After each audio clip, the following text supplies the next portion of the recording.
할렐루야. 오늘 어버이 주일을 맞이해서 우리 모든 부모님들 특별히 주의 이름으로 축복합니다. 수고하신 거 우리 하나님께서 다 갚아 주실 줄 믿습니다. 이제 우리나라도 가족을 이루는 것이 사치이다, 이런 말이 나오고 있습니다. 들어보셨습니까? 점점 살아가기가 힘들어지고 또 경제활동하기가 쉽지 않은 이 시대에 가족을 만들어 간다는 것이 너무나 점점 어려운 선택이다, 이렇게 얘기를 합니다. 그래서 이런 시대에 걸맞는 이런 책이 나왔어요. 가족이라는 사치라는 책이 나왔습니다. 혼자 살아서 소득이 낮고 소득이 낮아서 혼자 산다, 이렇게 이 책에서는 표현을 하고 있습니다. 그러나 성경에서 우리 가족은 하나님께서 우리 사람에게 주신 최초의 최고의 선물입니다. 가족은 하나님께서 우리 인간에게 주셨던 이 선물인데, 우리 하나님께서 직접 설계하실 거예요. 어떻게 보면 세상에서 가장 작은 교회 공동체라고 합니다. 가족이. 우리 가족은 어쩌면 천국을 미리 보여주는 천국의 모형이라고 할 수가 있습니다. 예배의 장소입니다. 사랑을 나누는 장소입니다. 그리고 남편과 아내는 어쩌면 그리스도와 우리 믿는 자를 보여주는 그런 모습이고요. 부모와 자녀가의 관계는 하나님과 그런 하나님을 믿는 우리의 모습을 보여주는 것이 가정입니다. 특히 사도 바울은 이 에베소서를 통해서 부모와 자녀의 관계를 굉장히 중요하게 강조합니다. 왜 그럴까요? 그것은 우리는 빛이신 하나님을 믿고 있기 때문에 그렇습니다. 빛이신 하나님을 믿고 있는 저와 여러분들도 빛의 자녀와 같이 살아가기 위해서는 우리 육신의 부모님을 잘 섬겨야 한다는 것이죠. 그래서 사도 바울은 부모와 자녀와의 관계를 하나님과 예수 믿는 우리의 관계라고 그렇게 말씀하고 있습니다. 먼저 자녀들에게 이렇게 요구를 하죠. 부모님께 순종하십시오. 그러나 조건이 있습니다. 주 안에서.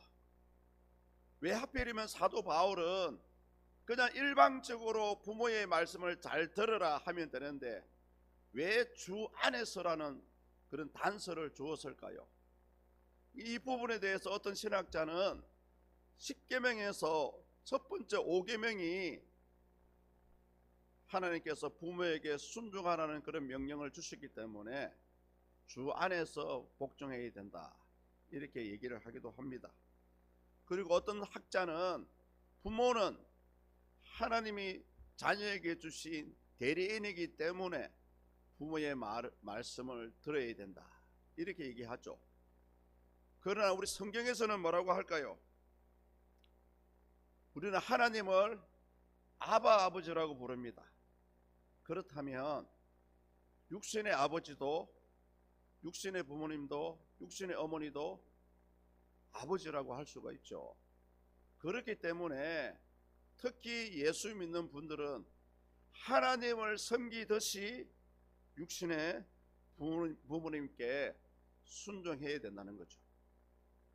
그래서 주 안에서 부모님을 섬기라는 것입니다.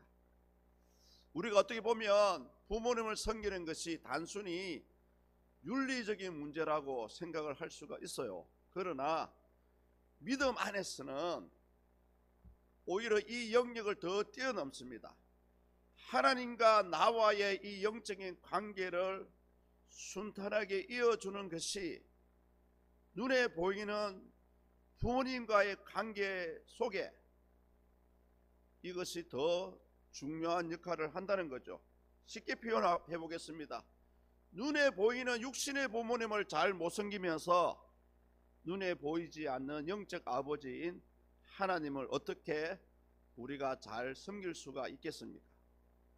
예, 저도 이 말씀을 준비해서 가슴에 많이 찔렸습니다. 자, 그렇다면 우리는 이 육신의 부모님을 어디까지 순종을 해야 할까요? 이 부분에 대해서 성경은 골로새서 3장 20절을 통해서 이렇게 우리에게 제시합니다. 자녀들아, 모든 일에 부모에게 순종하라. 이는 주 안에서 기쁘게 하는 것이니라. 모든 일에, 하나부터 열까지 라는 단서를 달고 있죠. 어떻게 보면 이 말씀이 쉽지는 않습니다.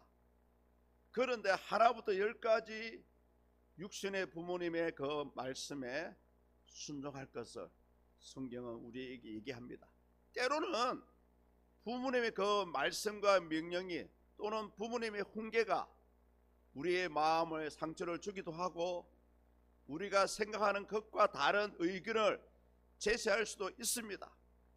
그러나 그러할지라도 성경은 부모님께 순종할 것을 요구합니다. 왜 그럴까요? 바로 저와 여러분들은 하나님을 믿는 빛의 자녀이기 때문에 그렇습니다. 그런데 성경을 가만히 읽어보면 모든 상황 속에서 부모님의 말씀을 들어야 되지만 유일하게 단 한 가지 예외 조항을 두고 있죠. 그것은 바로 이 복음에 대해서입니다. 우리 육신의 부모님 가운데 교회를 다니지 않는 분도 있습니다. 혹여 그런 분들이 자녀에게 얘야 교회를 다니지 말아라 이렇게 얘기하실 수도 있습니다. 그러나 성경에서는 부모님의 모든 말씀을 들어야 되지만 이 신앙에 있어서만큼은 하나님의 말씀이 우선이라는 것입니다. 많은 분들이 교회를 다니지 말라는 부모님의 말씀에 불순종하는 것이 혹여 불효하는 것이 아닐까라고 마음에 염려할 수도 있습니다. 그러나 이 부분에 대해서 예수님께서 먼저 우리에게 말씀하셨어요. 누가복음 14장 26절입니다. 우리 자막을 보시면서 함께 한번 읽어보겠습니다. 시작. 무릇 내게 오는 자가 자기 부모와 처자와 형제와 자매와 더욱이 자기 목숨까지 미워하지 아니하면 내 제자가 되지 못하고. 이 사실을 아시고 예수님께서 이렇게 말씀하셨던 것입니다. 오히려 이 신앙에 대해서만큼은 불효하는 것 같지만 실상은 불효가 아니라는 말씀입니다.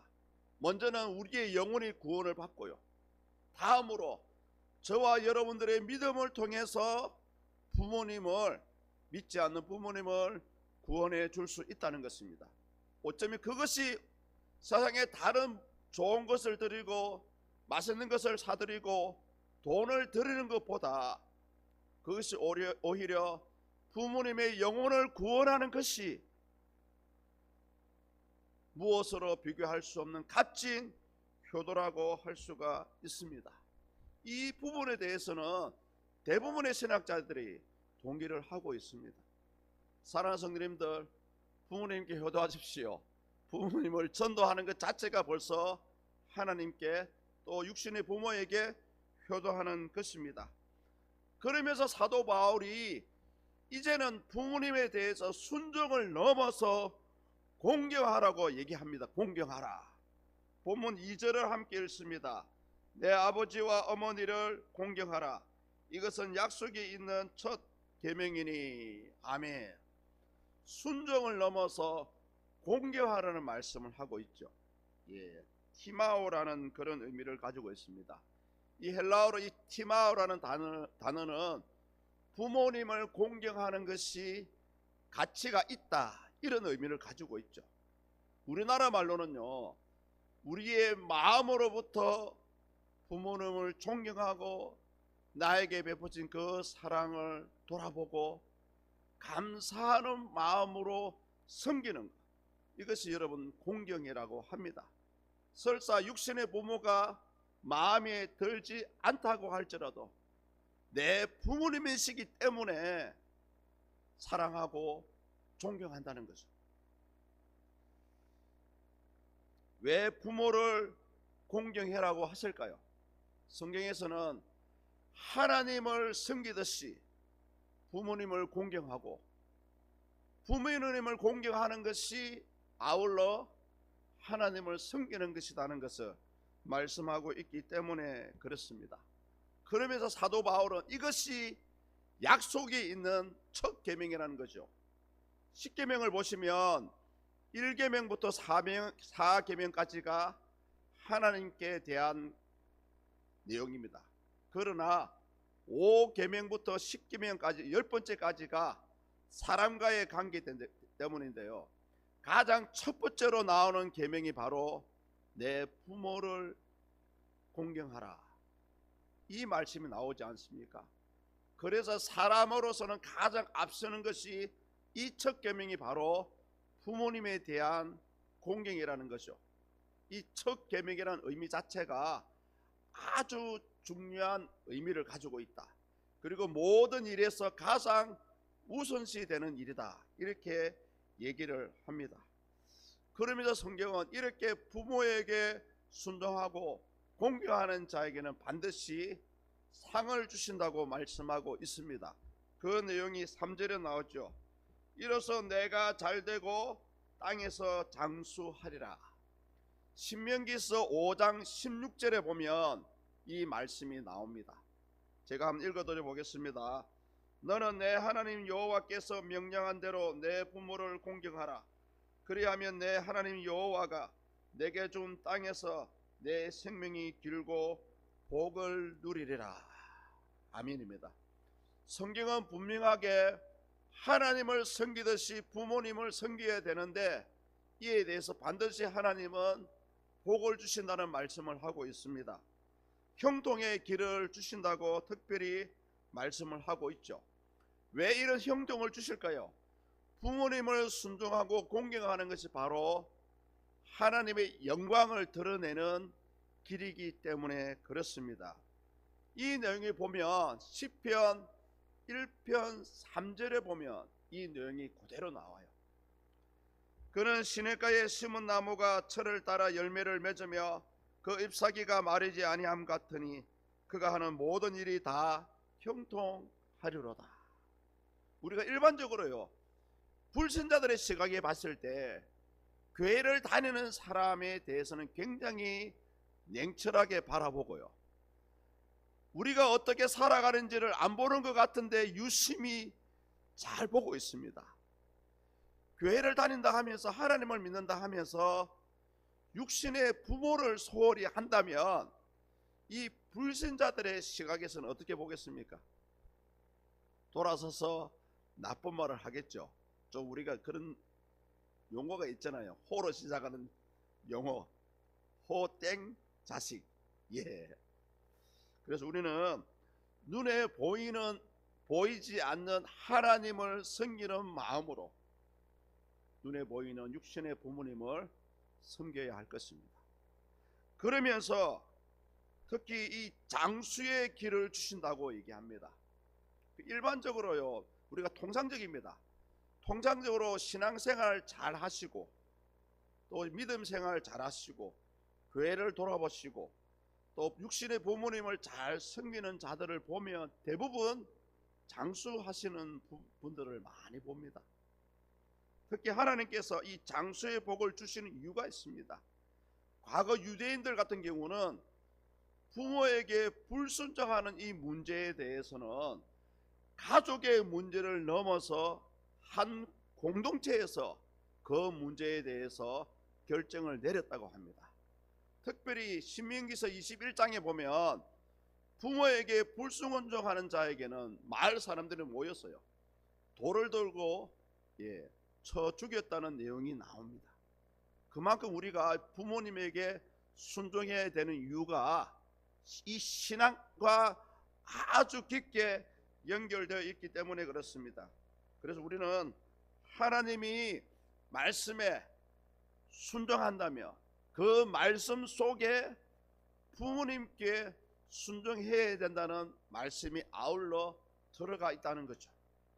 저는 이 말씀을 준비하면서 과거에 사회 선배님들이 하셨던 말씀이 생각이 났습니다. 나는 이제 효도하고 싶어도 부모님이 안 계셔가지고 효도를 할 수 없다, 이렇게 얘기하시는 분들이 있더라고요.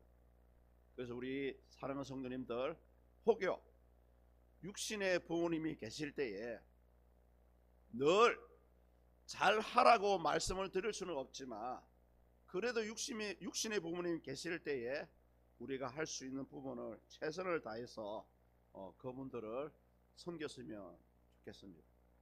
이것이 바로 하나님의 말씀이고요, 이것이 바로 하나님을 잘 섬기는 하나의 신앙의 길이라는 사실을 오늘 에베소서 6장은 우리에게 말씀하고 있습니다. 아울러서 육신의 부모님들이, 그렇다면 이 부모님들이 나의 육신의 자녀들을 어떻게 대해야 될까, 이 부분까지 사도 바울이 얘기를 합니다. 우리 마지막 4절을 함께 읽습니다. 시작. 또 아비들아, 너희 자녀를 노엽게 하지 말고 오직 주의 교훈과 훈계로 양육하라. 아멘입니다. 두 가지를 얘기합니다. 부모님으로서 또 대접을 받으셔야 되지만 내 육신의 자녀를 노엽게 하지 말라는 말씀을 하고 있죠. 이 말씀은 뭐냐 하면 자녀의 눈치를 보라는 말씀이 아니고요, 자녀도 비록 우리의 엄마 아빠를 통해서 이 땅에 태어났지만 하나의 인격체라는 사실을 알고 그렇게 하나의 인격체로 대해주라는 그런 의미입니다. 그래서 우리 자녀는 하나님께서 우리에게 맡기신 자녀들입니다. 그래서 우리 부모님들은 자녀들을 잘 키워야 되는 이유가 뭐냐?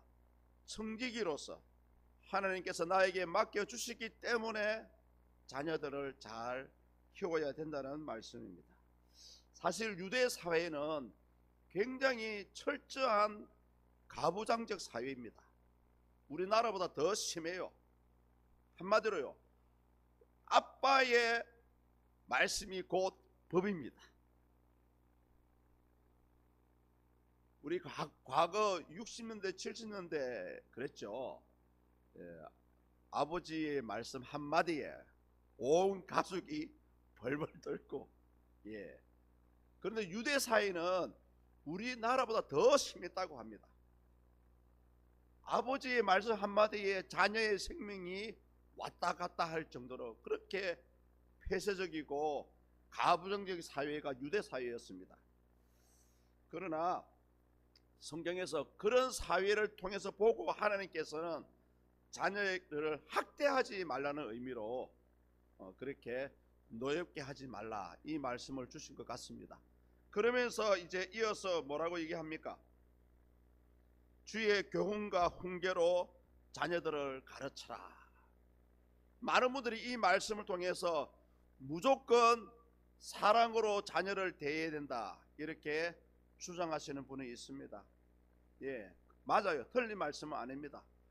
어머니 입장에서는 자녀들을 사랑으로 안아주셔야 됩니다.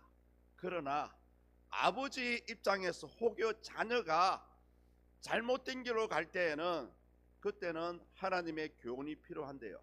성경에 보니까 자녀에게 회초리를 아끼는 사람은 그 자녀를 망치게 하는 부모이다 라고 성경은 말씀합니다. 그렇다고 폭력을 행사하라는 말은 아닙니다. 그러나 때에 따라서는 자녀의 마음을 바르게 돌릴 때 필요한 적절한 조치가 필요합니다. 그것을 성경에서는 회초리라고 표현합니다. 회초리를 들어야 자녀가 현재 걸어가는 길이 잘못되었다는 것을 인지하고 돌아서서 하나님을 섬기고 부모님의 의도대로 바르게 살아갈 수 있다는 거죠. 그러나 가능하면 하나님의 사랑으로 자녀를 품는 것이 가장 이상적인 부분입니다. 사랑하는 성도님들, 오늘 우리 어버이 주일을 맞이해서 1년에 한 번 정도는 이 부모님에 대해서 설교가 필요하다라고 생각되어집니다. 어찌되었든 이 시간을 통해서 다시 한번 부모님이 살아계신 분도 있을 것이고요, 또 우리 성도님들 본인이 이제 부모님이 되어서 여러 자녀들을 거느리고 있는 분도 있습니다. 그러나 어찌되었든 우리는 부모에게 순종하고 부모를 마음으로 공경하고 존경하는 것이 바로 하나님을 섬기는 것이다라는 사실을 이 시간을 통해서 말씀을 드립니다. 그렇게 살아갈 때에, 하나님을 섬기듯이 부모님을 섬겨갈 때에 우리 하나님은 우리에게 복을 주시고 형통을 주시고 장수의 복을 주신다고 성경은 분명히 말씀합니다. 평소에 우리가 부모님께 잘하지 못했지만 또 이런 기회를 통해서 다시 한번 부모님의 사랑을 돌아보시고, 찾아갈 수 없는 분들은 오늘 예배 후에 전화라도 한 통 하셔서 부모님의 사랑을 감사하며 교제를 나눌 수 있기를 주님의 이름으로 축복합니다.